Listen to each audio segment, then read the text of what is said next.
Existen 7 libros que fueron arrancados de la Biblia. Historias completas sobre ángeles, demonios, profecías y oraciones poderosas que tuvieron que ser prohibidas. El responsable de esta eliminación tiene un nombre: Martín Lutero. Mientras la Biblia católica conserva 73 libros sagrados, la protestante posee solo 66. 7 libros completos desaparecieron de la versión que millones de personas leen hoy. Imagina descubrir que has tenido acceso a una versión incompleta de las Escrituras, que existen enseñanzas y revelaciones que fueron deliberadamente dejadas afuera. En este video vas a descubrir cuáles son esos 7 libros prohibidos, por qué Lutero los arrancó y qué revelaban de tan explosivo. Deja tu like ahora y escribe en los comentarios: quiero conocer la verdad completa.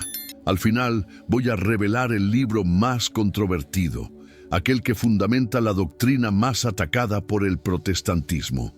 Quédate hasta el final. Para entender por qué 7 libros fueron arrancados de la Biblia, necesitas volver en el tiempo. Mucho antes de que Martín Lutero naciera, mucho antes de que la Reforma protestante explotara en Europa, mucho antes de que las iglesias se dividieran en católicos y protestantes. Debes regresar a los primeros siglos del cristianismo, cuando la iglesia primitiva se estaba formando y decidiendo cuáles textos sagrados eran verdaderamente inspirados por Dios. En esa época existía una versión de la Biblia que era ampliamente utilizada por los primeros cristianos: la Septuaginta. Ese nombre puede sonar extraño para ti, pero la Septuaginta era la traducción griega del Antiguo Testamento, hecha aproximadamente entre los siglos III y II antes de Cristo. Fue creada por cerca de 70 eruditos judíos en Alejandría, Egipto, para que los judíos de la diáspora que hablaban griego pudieran leer las Escrituras en su propia lengua. Y aquí está el detalle crucial que pocos cristianos conocen hoy. La Septuaginta contenía 46 libros en el Antiguo Testamento, incluidos aquellos 7 libros que más tarde serían llamados deuterocanónicos: Tobías, Judith, Sabiduría, Baruch, Eclesiástico, Primer Macabeos y Segundo Macabeos. Estos libros estaban allí desde el principio, junto con los otros 39 que hoy todos aceptan, y los apóstoles de Jesús usaban esa versión. Cuando lees el Nuevo Testamento y encuentras citas del Antiguo Testamento, muchas de ellas provienen directamente de la Septuaginta, incluidas referencias indirectas a los libros deuterocanónicos. Los primeros cristianos no cuestionaban estos libros. Los leían en sus sinagogas e iglesias. Los citaban en sus sermones y escritos. Para ellos, esos 7 libros eran tan sagrados como el Génesis, el Éxodo o los Salmos. Luego, en los siglos siguientes, la Iglesia comenzó a formalizar oficialmente cuáles libros pertenecían a las Sagradas Escrituras. En el año 393, en el Concilio de Hipona, los obispos reunidos confirmaron el canon bíblico con 46 libros en el Antiguo Testamento. 4 años después, en 397, el Concilio de Cartago hizo lo mismo. Y nuevamente, en 419, otro concilio de Cartago reafirmó esa lista. No fueron concilios oscuros ni insignificantes. Fueron reuniones oficiales de la Iglesia donde obispos de toda la cristiandad se reunieron para decidir cuestiones fundamentales de la fe. Y en todos esos concilios, los 7 libros deuterocanónicos fueron reconocidos como parte de las Escrituras inspiradas por Dios. Durante más de 1000 años, toda la Iglesia cristiana aceptó esos 46 libros del Antiguo Testamento sin cuestionamientos. No había duda, no había debate. Católicos, ortodoxos orientales, ortodoxos coptos, todos aceptaban el mismo canon. Y entonces llegó el siglo XVI. El 31 de octubre de 1517, un monje agustino alemán llamado Martín Lutero clavó sus famosas 95 tesis en la puerta de la iglesia del castillo de Wittenberg. Ese gesto audaz marcó el inicio de la Reforma Protestante, un movimiento que dividiría la cristiandad de forma irreversible. Lutero estaba cuestionando prácticas de la Iglesia Católica que él consideraba corruptas, especialmente la venta de indulgencias. Creía que la salvación venía solamente por la fe, no por las obras o por las prácticas religiosas que la Iglesia había desarrollado a lo largo de los siglos. Y a medida que Lutero desarrollaba su nueva teología, comenzó a notar un problema. Algunos de los libros de la Biblia contradecían sus ideas, especialmente aquellos 7 libros deuterocanónicos, porque esos libros enseñaban cosas que iban en contra de lo que Lutero predicaba.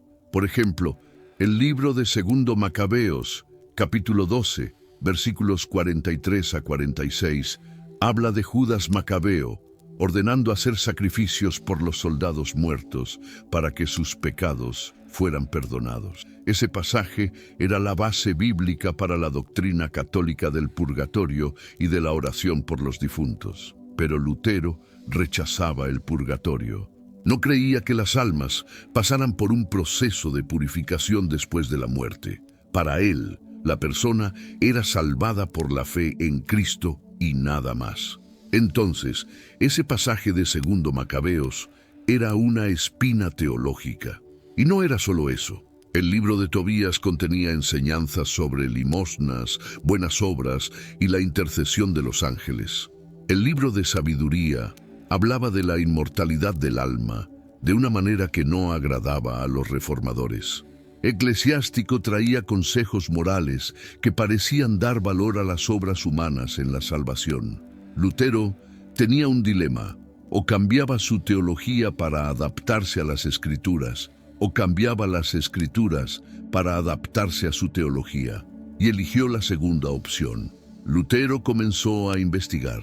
Descubrió que los judíos, a finales del primer siglo después de Cristo, habían realizado una reunión en Jamnia, en Palestina, donde decidieron cerrar el canon de las Escrituras hebreas. Y en esa reunión, los rabinos excluyeron los 7 libros deuterocanónicos. ¿Por qué?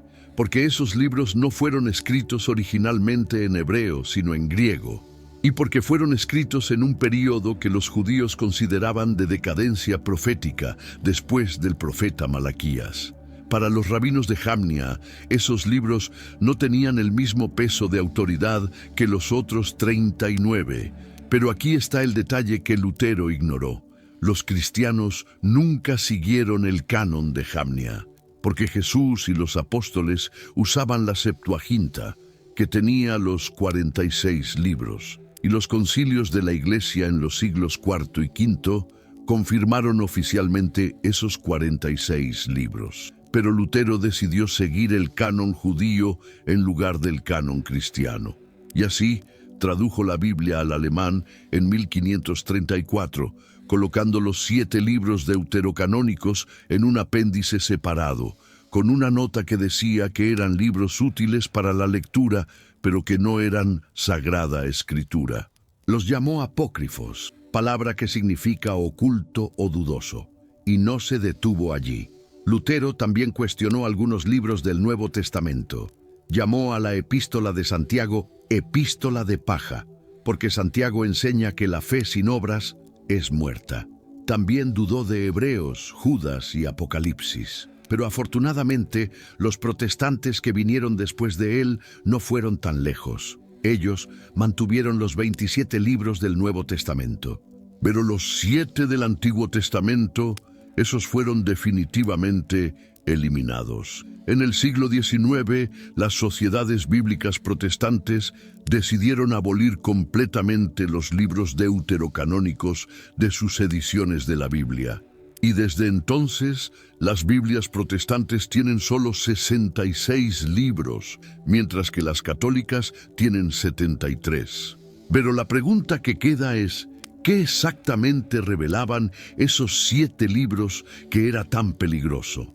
¿Qué había en ellos que Lutero y los reformadores no podían aceptar? Porque no fue solo una cuestión técnica de idioma o fecha de composición, fue una cuestión teológica profunda. Esos libros sostenían doctrinas que la Reforma protestante rechazaba totalmente. Doctrinas sobre el purgatorio, sobre la intercesión de los santos, sobre el valor de las buenas obras, sobre los ángeles y demonios, sobre las oraciones por los muertos. Si esos libros permanecieran en la Biblia, la nueva teología protestante no podría sostenerse. Entonces necesitaban ser eliminados, y lo fueron. Pero esa no es toda la historia, porque la Iglesia Católica no permaneció en silencio ante esa eliminación. Reaccionó, y la reacción fue devastadora. En el próximo bloque vas a descubrir la respuesta oficial de la Iglesia Católica a Lutero, y cómo el Concilio de Trento declaró una guerra teológica contra quien se atreviera a remover esos libros sagrados. Prepárate, porque lo que viene a continuación es aún más intenso. La reacción de la Iglesia Católica a Martín Lutero no tardó en llegar. Cuando los reformadores comenzaron a cuestionar los 7 libros deuterocanónicos y a arrancarlos de sus versiones de la Biblia, Roma se dio cuenta de que estaba ante una crisis teológica sin precedentes. No se trataba solo de una disputa sobre indulgencias o prácticas litúrgicas. Era una guerra por el propio canon de las Escrituras. Una lucha por definir qué era o no palabra de Dios. Y la Iglesia no podía perder esa batalla. Entonces, en 1545, casi 30 años después de que Lutero clavara sus 95 tesis, el Papa Paulo III convocó el Concilio de Trento. Este concilio duró 18 años, con varias sesiones intermitentes hasta 1563. Fue uno de los concilios más largos y decisivos que la Iglesia haya realizado, y uno de sus principales objetivos era responder teológicamente a la Reforma protestante en todos los puntos controvertidos, incluyendo la cuestión del canon bíblico. En la cuarta sesión del Concilio de Trento, el 8 de abril de 1546, los obispos reunidos promulgaron un decreto solemne sobre las Sagradas Escrituras. Listaron oficialmente los 73 libros que la Iglesia Católica consideraba canónicos, 46 en el Antiguo Testamento, incluidos los 7 deuterocanónicos, y 27 en el Nuevo Testamento. Y entonces, con una autoridad que resonó en toda la cristiandad, el concilio declaró: quien no acepte como sagrados y canónicos esos libros, enteros con todas sus partes, sea anatema. Anatema significa maldición, excomunión, condena espiritual. El Concilio de Trento estaba diciendo que rechazar los 7 libros deuterocanónicos era herejía que separaba a la persona de la comunión con la Iglesia. Y con esa declaración, la división quedó oficializada. De un lado, los católicos con 73 libros, del otro, los protestantes con 66, y hasta hoy, casi 500 años después, esa división permanece. Pero, ¿te has detenido a pensar en lo que realmente está en esos 7 libros? ¿Por qué eran tan importantes para la Iglesia Católica que decidió excomulgar a quien los rechazara? Y por otro lado, ¿por qué Lutero los consideraba tan problemáticos que prefirió eliminarlos por completo? La respuesta está en el contenido de esos libros. Comencemos por el libro de Tobías.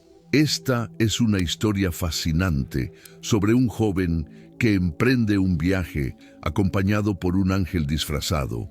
Ese ángel es Rafael, uno de los arcángeles que están delante de Dios. Durante la travesía, Tobías enfrenta demonios, aprende sobre el poder de la oración, de la limosna y de las buenas obras.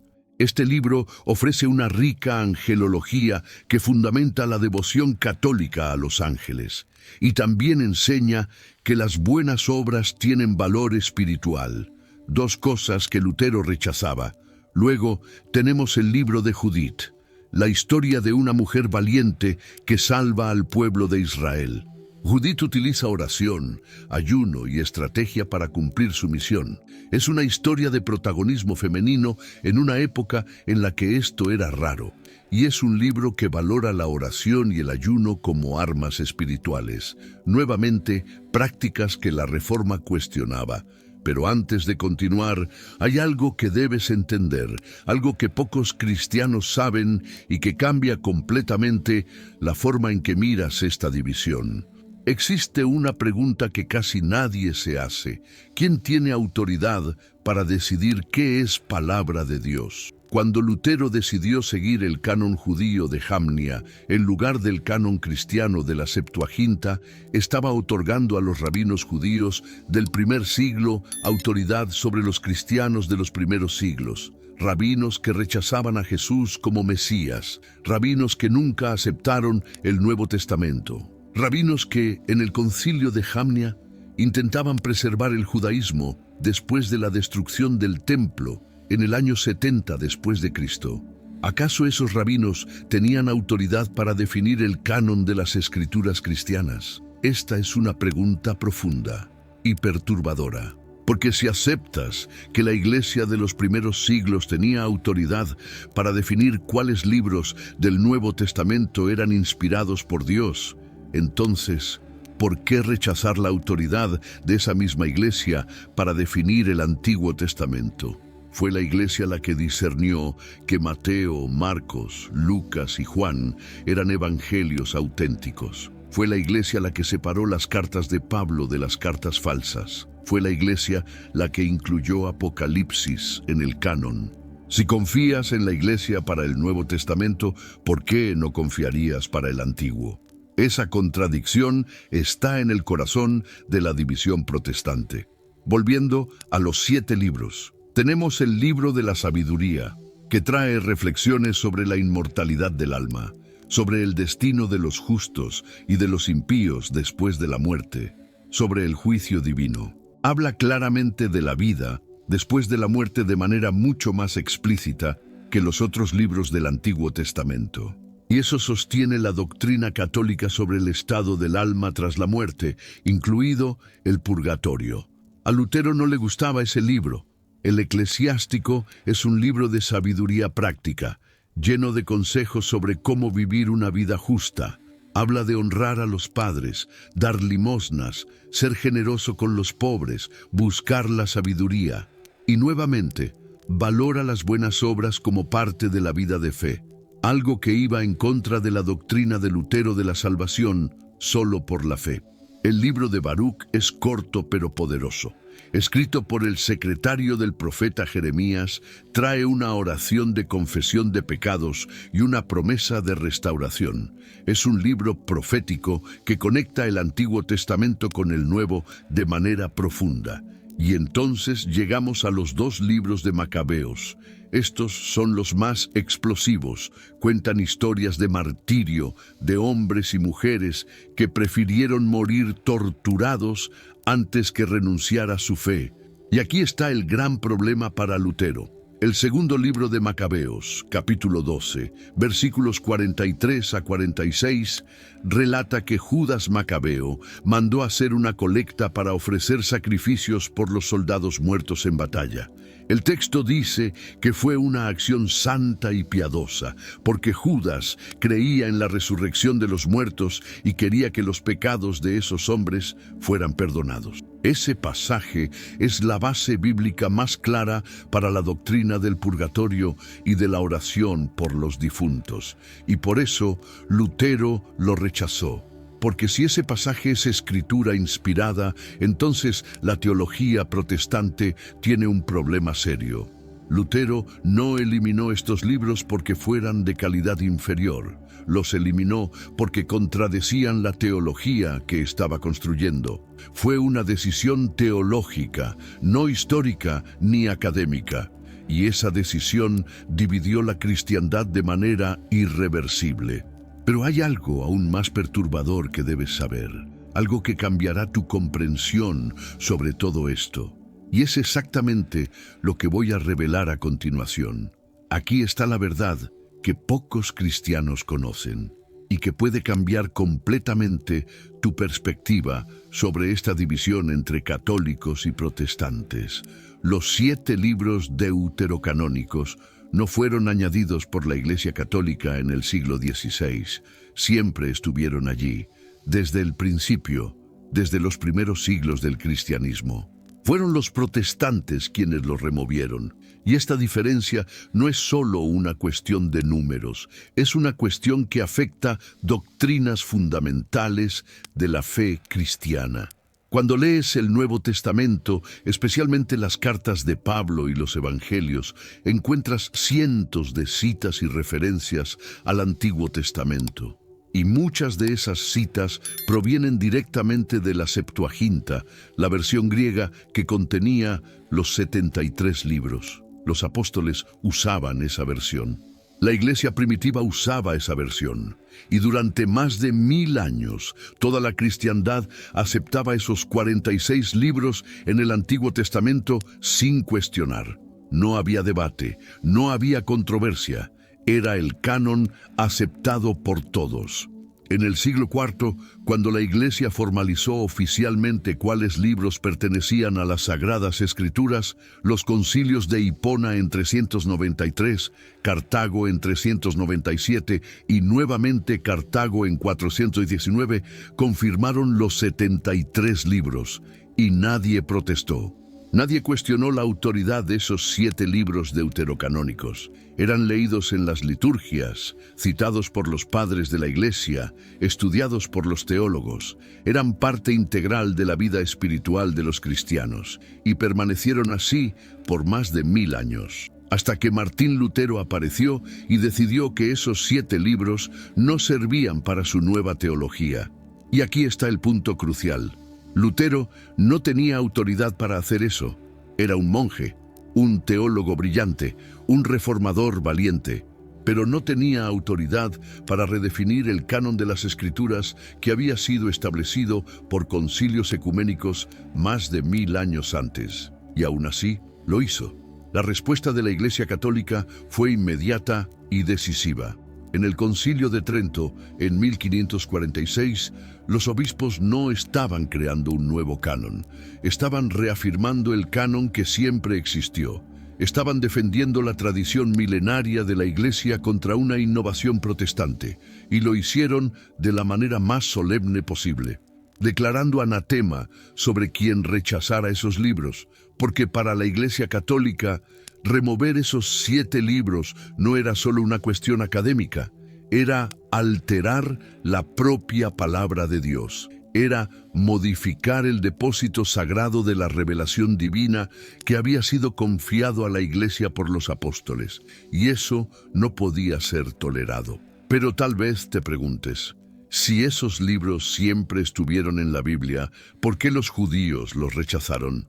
Los judíos que rechazaron esos libros en el concilio de Jamnia a finales del siglo I eran judíos que ya habían rechazado a Jesús como Mesías. Estaban intentando reconstruir el judaísmo tras la destrucción del templo de Jerusalén por los romanos en el año 70 después de Cristo. Y una de sus decisiones fue excluir los libros que habían sido escritos en griego, no en hebreo. Pero piensa bien, ¿por qué los cristianos deberían seguir decisiones tomadas por líderes religiosos que rechazaban a Cristo? ¿Por qué deberíamos aceptar que rabinos que no creían en Jesús tuvieran autoridad para definir el canon de las Escrituras cristianas? Eso no tiene sentido. Los cristianos siempre siguieron el canon de la Septuaginta, que era usado por Jesús y por los apóstoles. Y fue ese canon el que la Iglesia confirmó en los concilios de los siglos IV y V. Y aquí llegamos a la revelación más perturbadora de todas. La verdadera razón por la cual Lutero removió esos 7 libros no fue por cuestiones históricas o lingüísticas. Fue porque esos libros enseñaban doctrinas que él quería rechazar, especialmente la doctrina del purgatorio. Porque si aceptas que Segundo Macabeos es escritura inspirada, entonces tienes que aceptar que existe un estado intermedio después de la muerte donde las almas son purificadas. y que la oración por los muertos es válida y eficaz, y que la Iglesia tiene autoridad para interceder por los difuntos. Todas esas doctrinas están claramente enseñadas en 2 Macabeos, capítulo 12. Y Lutero lo sabía. Sabía que mientras ese libro estuviera en la Biblia, su teología tendría un problema serio. Entonces hizo lo único que podía hacer: eliminó el libro, y con él eliminó los otros 6 que también enseñaban cosas inconvenientes para su nueva teología. Fue una decisión pragmática, una decisión teológica, pero no fue una decisión legítima. Y aquí está la pregunta que debes responder por ti mismo. ¿Quieres seguir la tradición milenaria de la Iglesia que se remonta a los apóstoles? ¿O quieres seguir una innovación del siglo XVI, hecha por un hombre que decidió remover libros de la Biblia porque contradecían sus ideas? Esa es una elección que cada cristiano debe hacer. Si eres protestante, no estoy diciendo que tu fe sea inválida. De ninguna manera. Los protestantes tienen muchas cosas buenas y verdaderas. Enfatizan la importancia de la lectura personal de la Biblia, valoran la fe personal en Cristo, predican el Evangelio con pasión. Pero en lo que respecta al canon bíblico, la historia es clara. Los 7 libros deuterocanónicos siempre formaron parte de la Biblia cristiana y fueron removidos solo en el siglo XVI por razones teológicas, no históricas. Si eres católico, esta historia debe fortalecer tu confianza en la Iglesia, porque muestra que la Iglesia no inventó doctrinas, guardó fielmente el depósito de la fe que fue entregado por los apóstoles, preservó las Escrituras en su integridad, resistió los intentos de mutilación de la palabra de Dios. Pero independientemente de que seas católico o protestante, la Biblia es sagrada. La palabra de Dios es preciosa y no debemos añadir ni quitar nada de ella a la ligera. Alterar la palabra de Dios es algo serio y tiene consecuencias eternas, y es exactamente eso lo que voy a profundizar en la conclusión. Entonces, ¿qué debes hacer con esta información? Primero, busca la verdad. No aceptes ciegamente lo que te han enseñado. Investiga por ti mismo. Lee los 7 libros deuterocanónicos, mira lo que enseñan, descubre por qué la Iglesia siempre los consideró inspirados y descubre por qué Lutero los eliminó. No tengas miedo de cuestionar. La verdad no teme ser investigada, y si la buscas con sinceridad, la encontrarás. Segundo, sé humilde. Reconoce que esta es una cuestión compleja con una larga historia. Personas sinceras y temerosas de Dios discrepan sobre esto. No juzgues a otros cristianos solo porque tienen una Biblia diferente a la tuya. Todos somos hermanos en Cristo. Todos queremos conocer a Dios y vivir según su voluntad. Estas divisiones no pueden separarnos del amor de Cristo y del amor entre nosotros. Tercero, ora. Pide al Espíritu Santo que te guíe a toda la verdad, porque al final lo que importa no es ganar debates teológicos. Lo que importa es conocer a Dios, amar a Cristo y vivir conforme a su voluntad. Y para eso necesitas la guía del Espíritu Santo. Necesitas sabiduría divina. La Biblia dice en Santiago capítulo 1, versículo 5, si a alguno de ustedes le falta sabiduría, pídasela a Dios y Él se la dará, pues Dios da a todos generosamente sin menospreciar a nadie. Entonces pide, busca y encontrarás. La historia de los 7 libros prohibidos que Lutero arrancó de la Biblia trata de poder, autoridad, tradición y cambio. Es una historia que muestra cómo las divisiones entre cristianos ocurren no por cuestiones fundamentales de fe, sino por disputas sobre prácticas e interpretaciones. Y nos recuerda que la palabra de Dios es viva, poderosa y permanente. Independientemente de cuántos libros tenga tu Biblia, lo que importa es cómo vives de acuerdo con ella. Si buscas la verdad con sinceridad, oras con humildad y estudias con diligencia, descubrirás el camino que Dios quiere que sigas. Si ya dejaste tu like y escribiste en los comentarios "Conocí la verdad" como pedí al inicio, muchas gracias. Si aún no lo has hecho, hazlo ahora. Deja tu like, escribe "Conocí la verdad" en los comentarios y suscríbete al canal activando la campanita. Porque aquí traigo misterios ocultos de la Biblia y de la historia del cristianismo que abrirán tus ojos a verdades escondidas, olvidadas o distorsionadas a lo largo de los siglos. En el próximo video que aparecerá ahora en tu pantalla, voy a revelar otro secreto perturbador sobre la Biblia, un secreto que poquísimos cristianos conocen y que puede transformar completamente tu comprensión de las Escrituras. Haz clic ahora y continúa este viaje por la verdad, porque la verdad libera.